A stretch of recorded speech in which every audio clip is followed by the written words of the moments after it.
بسم اللہ الرحمن الرحیم۔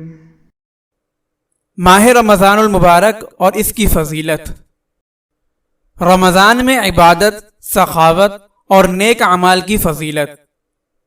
حضرت عائشہ رضی اللہ تعالی عنہا سے روایت ہے کہ جب رمضان کا مہینہ داخل ہو جاتا تو رسول اللہ صلی اللہ علیہ وسلم اپنا ازار بند کس لیتے، پھر آخری عشرے میں اپنے بستر مبارک پر نہ آتے یہاں تک کہ رمضان گزر جاتا۔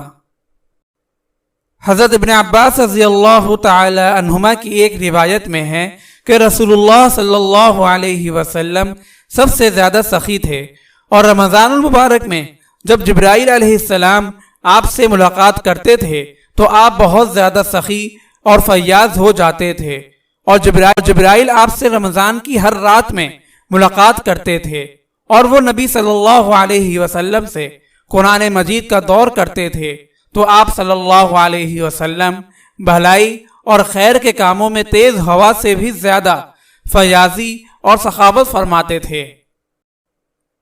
حضرت انس رضی اللہ تعالی عنہ سے روایت ہے کہ نبی صلی اللہ علیہ وسلم سے سوال کیا گیا کہ رمضان کے بعد کون سا روزہ افضل ہے، تو آپ نے فرمایا کہ شعبان کا روزہ رمضان کی تعظیم کی وجہ سے۔ پھر سوال کیا گیا کون سا صدقہ افضل ہے، تو رسول اللہ صلی اللہ علیہ وسلم نے فرمایا رمضان میں صدقہ کرنا۔ اللہ تعالیٰ سے دعا ہے کہ اللہ تعالیٰ ہمیں زیادہ سے زیادہ رمضان المبارک میں عبادت کرنے اور رحمتوں کو سمیٹنے کی توفیق عطا فرمائے، آمین۔ اگر آپ اس صدقہ جاریہ میں شامل ہونا چاہتے ہیں تو چینل کو سبسکرائب کریں اور لائک اور شیئر کرنا نہ بھولیں۔ جزاک اللہ خیرا۔